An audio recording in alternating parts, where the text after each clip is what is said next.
디모데후서 4장 6절부터 8절까지 말씀입니다. 디모데후서 4장 6절부터 8절까지 같이 읽겠습니다.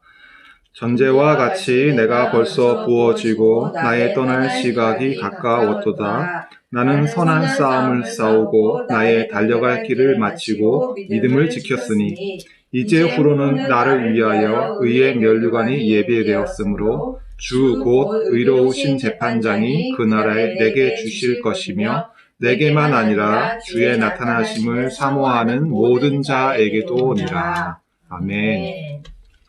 네, 얼마 전에 BTS 공연이 LA에서 있었다고 합니다. LA로 전 세계에 있는 BTS 팬들이, 아미들이 모여들었다고 하죠. 그래서 막 인산인해를 이루고 LA에 호텔이 없어가지고 호텔비가 폭등하고 난리도 아니었다고 합니다. 지금 뭐 한국을 대표하는 최고의 K-팝 스타들이죠. 바울은 어땠을까요? 바울이 가는 곳마다 사람들이 막 모여들고 바울의 얼굴을 보고 싶어가지고 한번 같이 사진 찍자고 하고 막 사인 받고 싶어하고 바울이 한마디 하면 사람들이 다들 뭐 복음을 받아들이고 사람들이 믿고 막 그랬을까요? 어땠을 것 같으세요? 오늘 본문에서 한번 살펴보려고 합니다. 근데 확실한 건 그건 있을 것 같아요. 천국에서는 아마 바울이 굉장히 인기가 있을 것 같아요.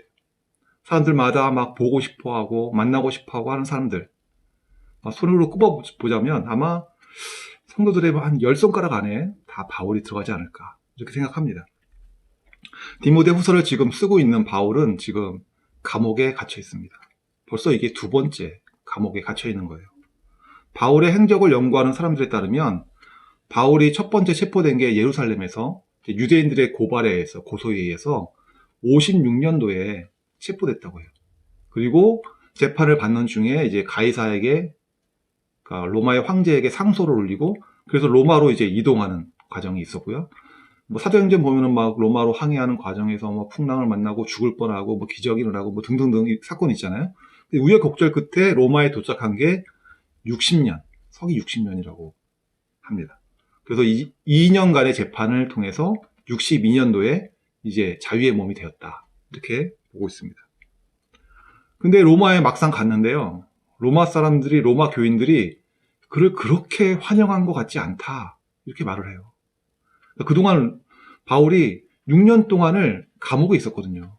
그러니까 사람이 감옥에 6년 동안 갇혀 있으면요. 사람들이 다 잊어버리죠. 로마에 간 목적이 뭐였냐면 바울은 땅끝까지 가서 전도하는 게 목적이었어요. 유럽에서 땅끝은 어디냐면 서쪽 땅끝이 스페인입니다. 스페인. 로마에는 이런 말 있잖아요. 모든 길은 로마로 통한다. 저도 한번 유럽 쪽에 한번 간 적이 있는데 로마로 통하는 길이 있더라고요. 그러니까 마차 2대가 이렇게 엇갈려서 지나갈 수 있는 그 정도 크기, 돌로 만든 길이 로마로 있더라고요. 정말 깜짝 놀랐어요. 아마 그 길을 따라 아마 바울이 스페인까지 가서 선교를 하지 않았을까 이렇게 보고 있습니다. 선교를 마치고 다시 에베소로 돌아온 바울이 아주 끔찍한 소식을 전해 듣습니다. 그게 뭐였냐면 64년도에 로마에 큰 화재가 있었습니다. 그걸로 인해 가지고 로마 사람들이 대부분이 집을 잃어요. 막 민심이 안 좋아지죠. 막 화가 났죠. 로마 사람들이 화가 났어요. 그래서 어떤 사람들은 네로 황제가 저게 일부러 방화를 했을 거다. 막 이런 사람들까지 있었어요. 그러니까 황제 입장에서는 어떻게든지 이 사람들의 화난 민심을 달래야 되잖아요. 그러니까 희생양을 찾은 거예요. 희생양을 찾은 게 누구였냐면 기독교인들, 그리스도인들. 왜냐하면 그 사람들 굉장히 좀 이상한 행동을 했거든요. 서로 막 모여가지고 뭐 형제여 자매여 이렇게 부르질 않나. 그리고 성찬식을 하는데 이것이 주님의 몸입니다. 이것이 주의 피입니다. 그러면서 뭐 사람의 살을 먹어? 사람의 피를 마셔? 막 이렇게 오해가 있었죠. 그래가지고 기독교인들이 방화를 저질렀다. 이렇게 모함해가지고 기독교인들을 잡아들여서 죽이기 시작했어요. 그래가지고 콜로세움이라고 불리는 로마의 종합 경기장에다가 기독교 신자들을 풀어놓고 굶주린 사자들과 맹수들과 싸우게 해서 처참하게 사람들을 살해하는 모습을 보면서 사람들이 막 즐기는 굉장히 무시무시한 일들이 벌어지기 시작한 거죠. 그 소식을 전해 듣고 바울이 65년도에 로마로 갑니다. 루스드라 성에서 거의 뭐 매맞아 죽을 뻔했던 바울이 다시 복음을 위해서 루스드라 성에 다시 걸어 들어가는 것처럼 로마로 죽을 걸 알고 간 거죠, 사실. 그래서 그곳에서 비밀리에 예배를 인도하다가 누군가가 밀고 해서 바울이 잡혔어요. 그래가지고 두 번째로 감옥에 갇히고 이제 재판을 하면서 도중에 이제 디모데에게 편지를 쓴 것이 디모데 후서입니다. 4장 16절, 17절 보면요, 이렇게 써 있어요. 내가 처음 변명할 때에 나와 함께한 자가 하나도 없고 다 나를 버렸으니 그들에게 허물을 돌리지 않기를 원하노라. 주께서 내 곁에 서서 나에게 힘을 주심은 나로 말미암아 선포된 말씀이 온전히 전파되어 모든 이방인이 듣게 하려 하심이니 내가 사자의 입에서 건짐을 받았느니라.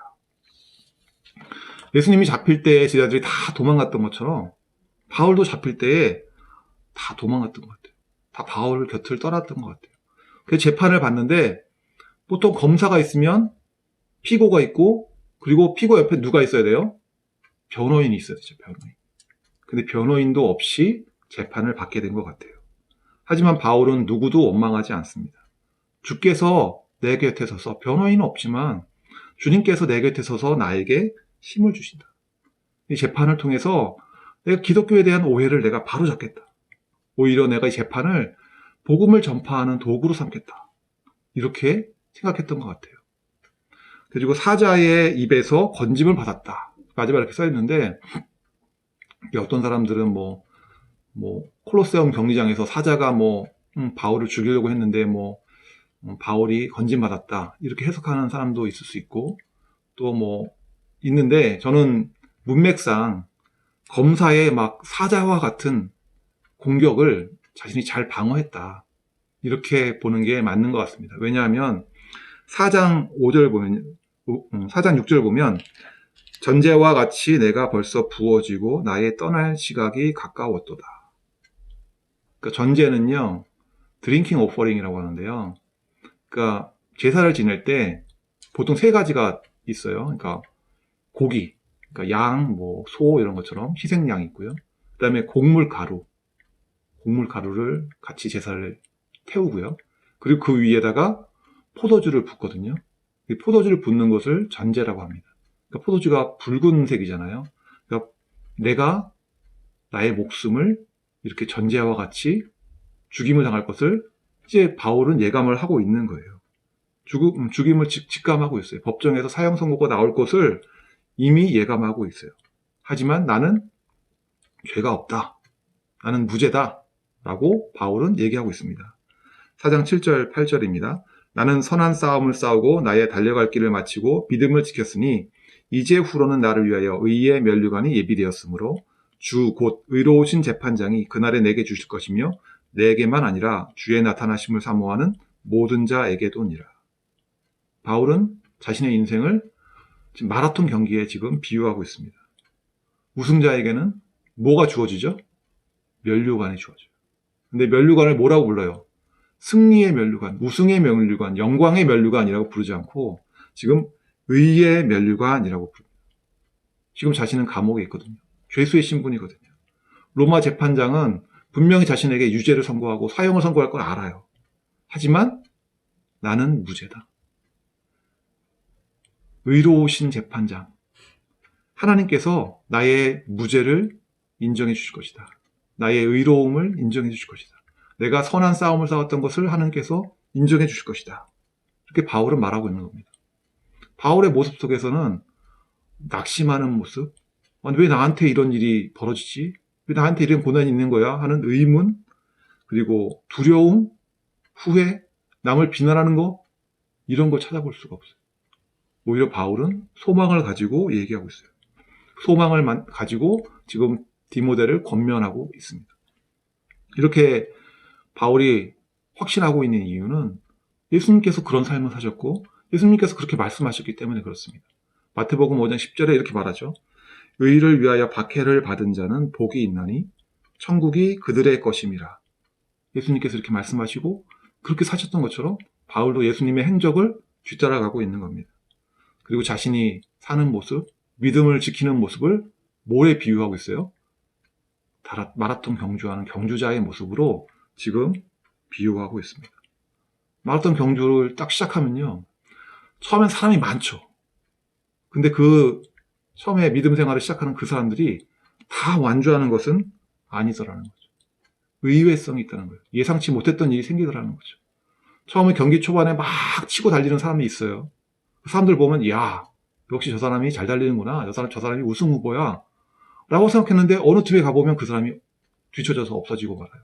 경기를 포기하고 말아요. 또 처음에 뒤처지는 사람이 있어요.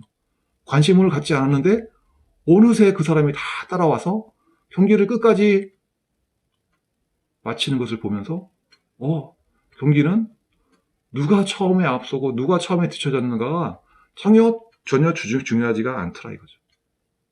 4장 10절을 볼게요. 데마는 이 세상을 사랑하여 나를 버리고 데살로고니가로 갔고. 데마라는 사람은요, 오랫동안 바울과 함께 사역했던 사람이에요. 그런데 바울이 힘들고 정말 도움이 필요할 때에 그를 버리고 떠났어요. 왜 떠났을까요? 이 세상을 사랑하여. 이 세상을 사랑하고 되어 있지만 제 생각은 로마로 막상 가보니까 이거는 장난이 아닌 거예요. 죽을 위협이 있는 거예요. 그러니까 목숨을 구하려고 바울 곁을 떠난 거죠. 4장 11절. 누가만 나와 함께 있느니라. 내가 올 때에 마가를 데리고 오라. 그가 나의 일에 유익하니라.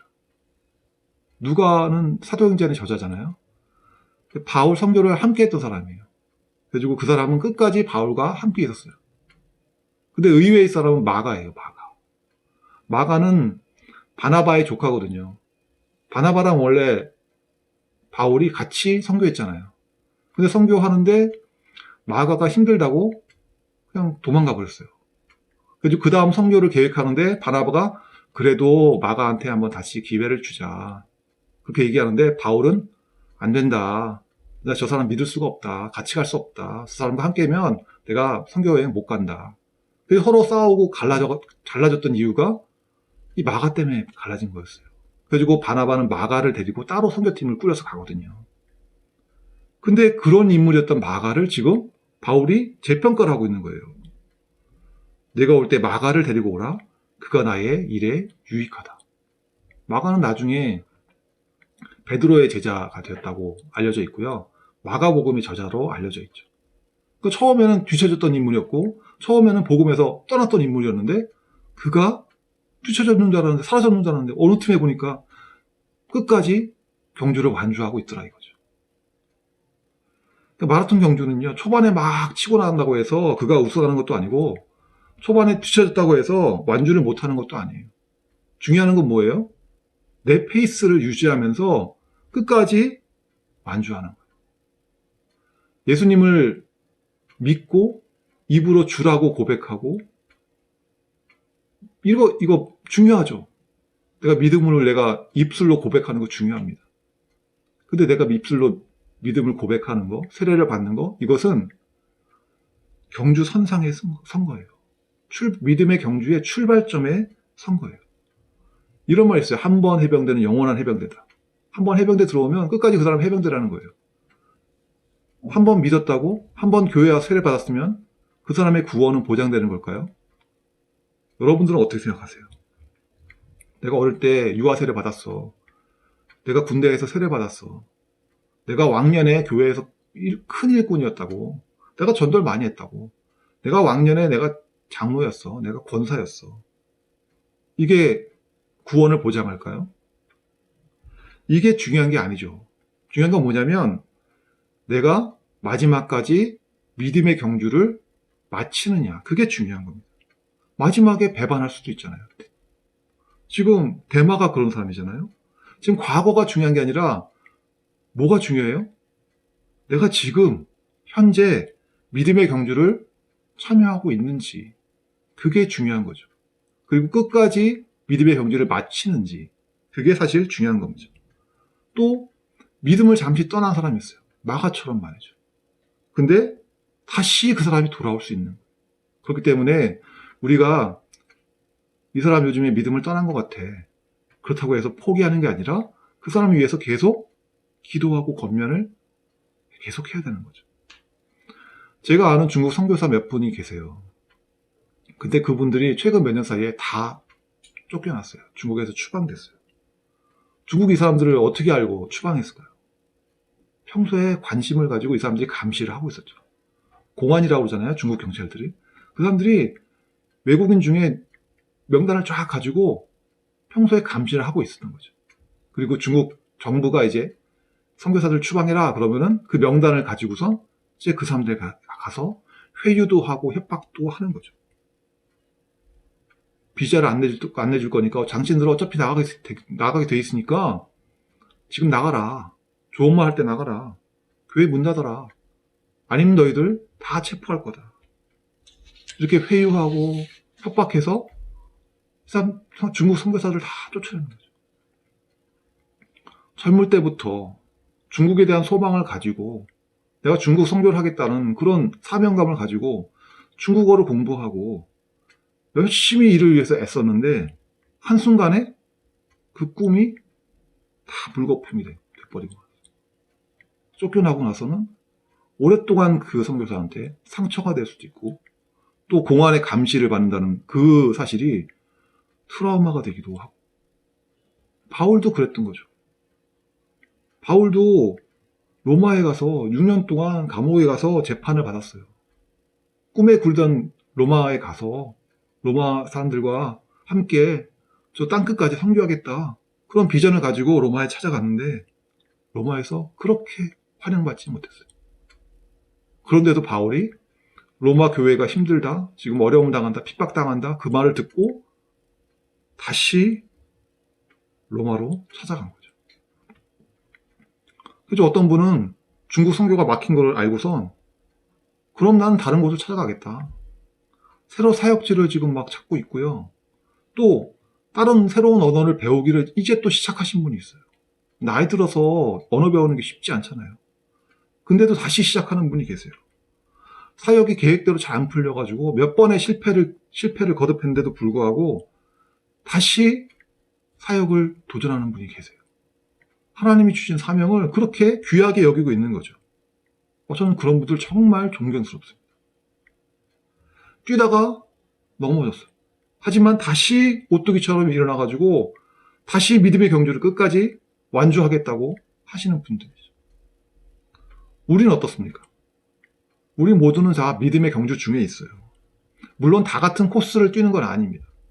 어떤 이는 선교사로 뛰고 어떤 사람은 목사로 뛰고 어떤 사람은 집사로 뛰고 장로로 권사로 성가대로 교사로 이렇게 교회 각자의 맡은 그 재능에 따라서 달란트에 따라서 이렇게 교회에서 봉사하며 이렇게 뛰고 있는 거예요.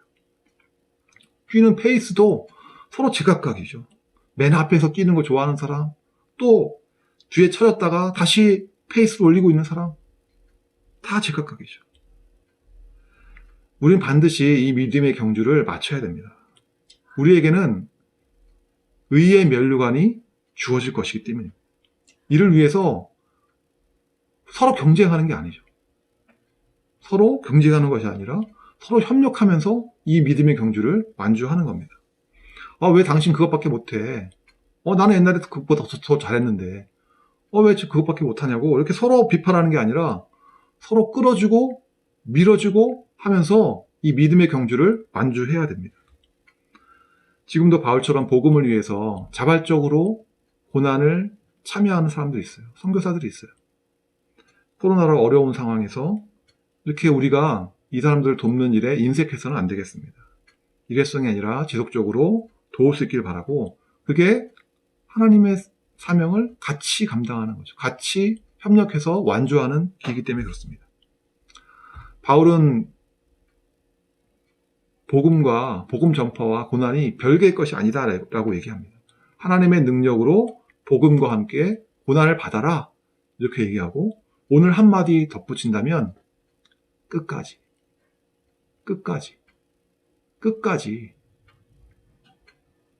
4장 7절 같이 보겠습니다. 나는 선한 싸움을 싸고 나의 달려갈 길을 마치고 믿음을 지켰으니. 이것이 바울의 고백이고 또 우리의 고백이 되기를 바랍니다. 네, 기도하겠습니다. 하나님, 나의 생활을 돌아봅니다. 내가 안주하고 있지 않았나 생각합니다. 지금도 선교사들 다시 뛰려고 신발끈을 메고 있는 사람들을 봅니다. 넘어졌지만 다시 오뚜기처럼 일어나서 다시 뛰려는 그들을 봅니다. 하나님, 나도 지금 안주해서는 안 되겠습니다. 나도 다시 뛰어갈 수 있기를 원합니다. 교회 사역이 어렵습니다. 어려운 교회들이 많고 또 어려운 선교사들이 많습니다. 이 일을 동참할 수 있도록 하시고 끝까지 이 믿음의 길을 갈 수 있도록 우리가 서로 협력하게 하시고 또 우리에게 힘 주셔서 이 일을 마칠 수 있도록 믿음의 경주를 잘 마칠 수 있도록 주여 도와주시옵소서. 감사하며 예수님의 이름으로 기도했습니다. 아멘.